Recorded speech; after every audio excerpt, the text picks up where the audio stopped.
Boker Tov les filles, j'espère que vous allez bien. Alors comme on l'a dit hier, eh bien c'est la Iloula de Rabbi Elimelech de Lizans, plus connu sous le nom de Noam Elimelech, du nom de son célèbre livre et principal élève et successeur du Maguid Mezerich à la tête de la Chassidoute. Donc aujourd'hui 21 Adar.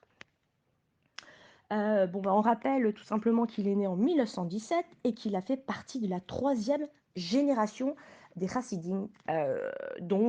C'est après, bien sûr, le Baal Shem Tov. Alors, il est connu donc et il a développé la Chassidoute en Pologne et il avait la capacité d'avoir le roi HaKodesh. Et bien sûr, il donnera à ses quatre talmidés, ses quatre élèves, à ces quatre talmidim donc, à chacun, euh, au José de l'oubli, on va dire, il va lui donner la capacité des yeux. En fait, il est le voyant de l'oublim. Au Maguide Mikovnitch, il va lui donner la force de son cœur. Au rabbi de Mandil Mipropoktik, la force de la Neshama. Et enfin, au rabbi Miafta, il va lui donner la force de la bouche, la force de ses paroles. Bon, ça c'est juste un petit résumé comme ça.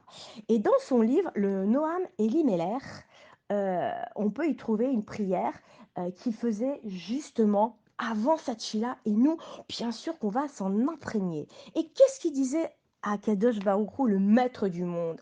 Il lui disait, s'il te plaît Hachem, donne dans notre cœur, donne-moi dans mon cœur, que je puisse voir, euh, que je puisse voir euh, autour de moi, d'accord, chaque juif avec ses qualités, mais pas avec ses défauts. Et cette prière est très importante parce que quand on prie le matin, bien sûr, il faut prier avec un cœur propre, avec des idées propres, avec une positivité, avec beaucoup d'amour envers nos frères juifs, et il faut voir que le bien. Alors c'est bien de demander à Hachem de nous y aider, voir les qualités de notre frère, de notre sœur, et surtout pas les défauts. Alors venez, on va commencer par une première petite histoire. Je vais essayer de vous en donner déjà deux. Bon, déjà une, là, on va commencer. Donc, c'était un jour, euh, on va dire, euh, une heure avant. euh, En fait, il avait un homme, en fait, un homme avec une jeune fille qui était très malade.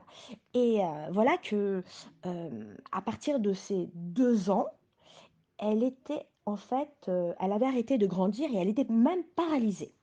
Et cela a duré 10 années.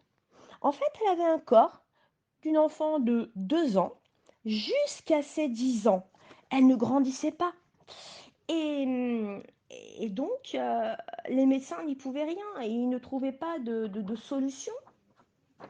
Et donc, on va dire qu'après 10 ans, eh bien, ce papa et cette maman ont entendu parler du rabbi Eli Meller de Lezinsk.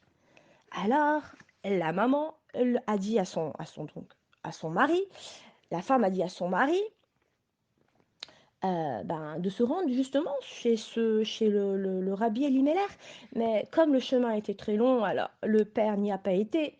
Mais voilà qu'à l'âge de 12 ans, quand il a vu que sa fille souffrait tellement, il a vu les conditions de sa vie, de sa fille qui ne se sont pas améliorées en fait, alors il a eu tellement de peine qu'il a mis sa fille dans une couverture. En fait, il l'a mise dans une couverture parce qu'elle était toute petite et il avait un peu honte. Et il l'a déposée dans une charrette et voilà, le voilà parti avec elle, avec sa fille. Et ils arrivent ensemble donc dans la maison d'Elie Meller et de Lusansk. Et voilà qu'il toque à la porte, mais le rave n'était toujours pas là. Il y avait beaucoup de monde qui attendait. Et voici que tout à coup, le rave arrive et, euh, et il se met à crier parmi tout ce monde.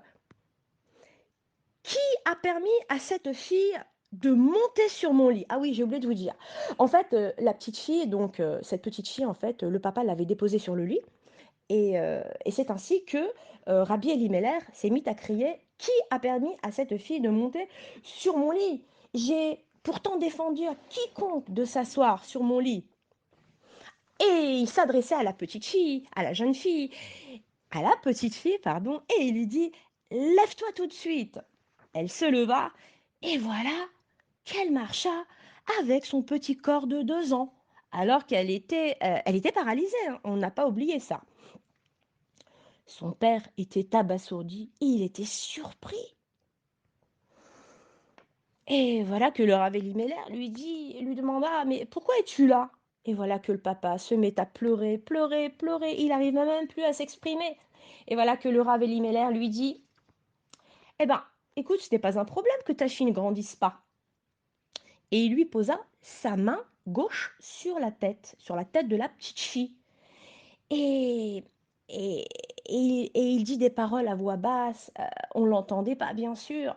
Et au fur et à mesure que le Rabbi Elimelech chuchotait, eh bien, la petite fille grandissait, grandissait, grandissait, jusqu'à atteindre sa taille d'une enfant de 12 ans. Alors, heu, on se pose la question, mais comment le Rav Elimelech, qui est Shomer Negia, et qu'il a pu toucher cette jeune fille avec sa main gauche? Alors, eh bien, écoutons la suite de l'histoire. Alors qu'Elimelech était petit, un tout petit enfant, d'accord, il a vu un bébé de 10 mois qui a levé la main sur sa mère. Vous savez comment c'est, les enfants, les bébés, ben, quelquefois ils lèvent la main sur la maman. Alors le petit Elimelech dit au bébé: «Tu dois respecter tes parents.» Et la maman, et donc la maman du bébé lui répondit à Elimelech tout petit et lui dit: «Mais toi, à ton âge, tu n'as jamais frappé ta maman?» Alors, comme le petit Elimelech a eu un doute, car il ne se souvenait pas en fait s'il avait levé la main sur sa mère, alors il a ouvert le four et il a mis sa main à l'intérieur du four et sa main s'est carbonisée. Et du coup, c'est comme ça que,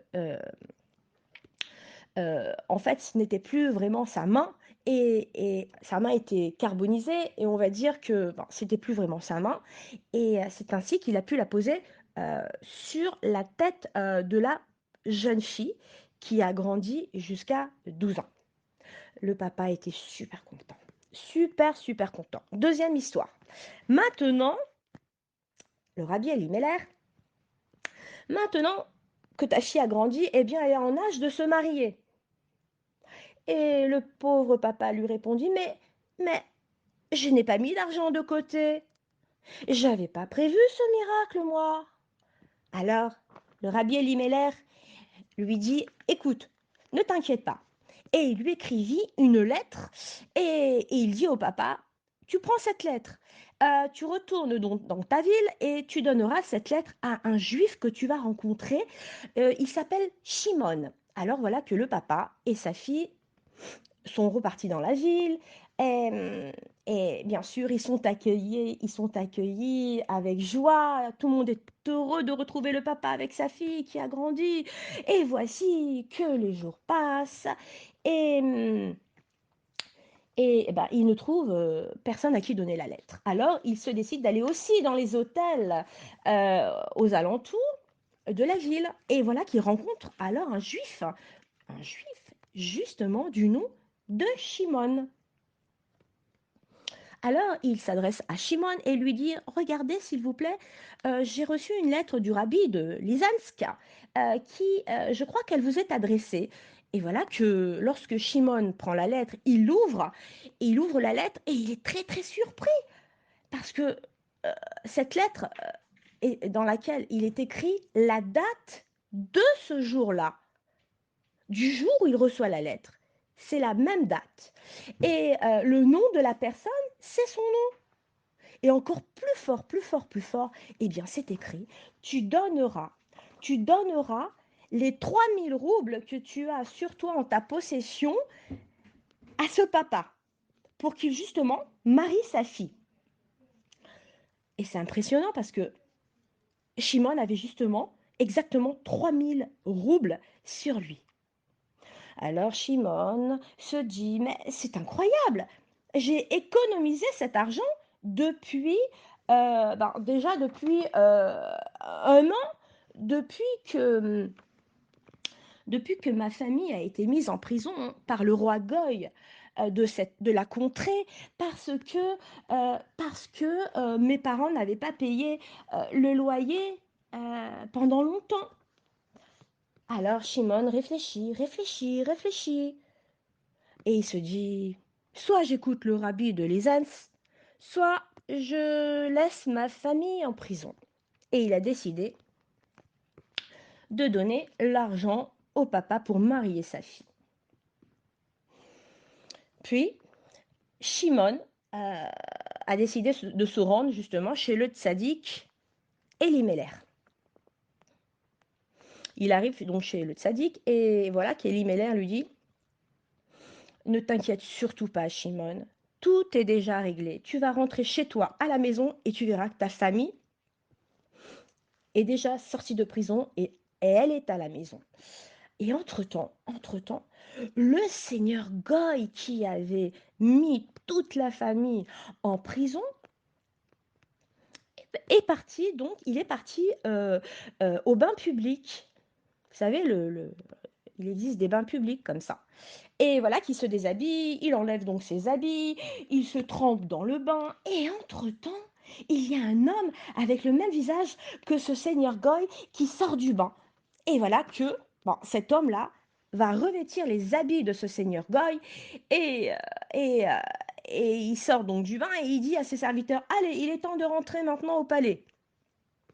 En arrivant au palais, il annonce qu'il est temps enfin de libérer la famille qui se trouvait en prison.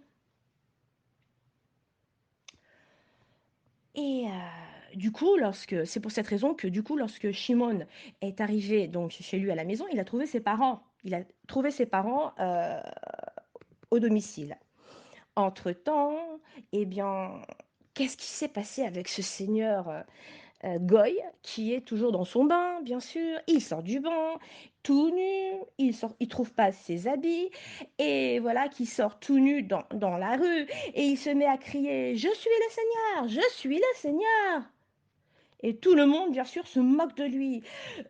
Il l'insulte, il le frappe, et bien sûr, les seuls qui vont avoir pitié de lui, qui vont l'aider, eh bien, ce sont des juifs. Et bien sûr, vous savez que un juif, eh bien, il est miséricordieux, et c'est ainsi que ils vont lui donner des habits, ils vont lui donner à manger, et voilà que ce Seigneur, eh bien, s'est lié d'amitié avec ces juifs.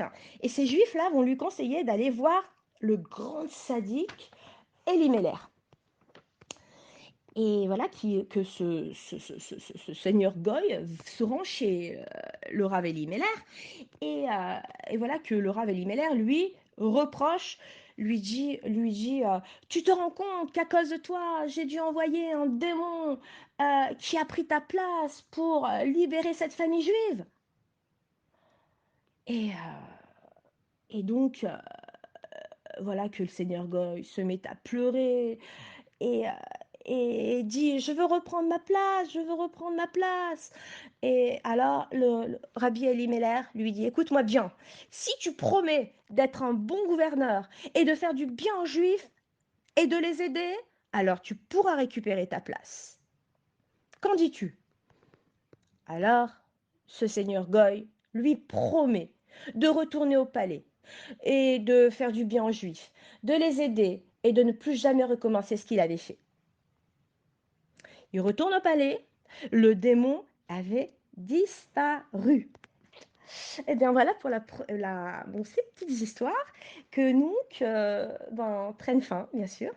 Et ce que je nous souhaite à tous et à toutes, bien sûr, eh bien, c'est que par le mérite d'Elimelech de Lizansk, eh bien, nous soyons protégés, que nous ayons toujours de quoi avoir une table pleine, notamment à Pessah, de pouvoir chanter joyeusement avec beaucoup de joie dans notre cœur et de pouvoir inviter et de recevoir, eh bien, les gens qui ont besoin de manger à notre table et surtout, toujours la porte ouverte pour celui qui en a besoin. Bonne journée les filles!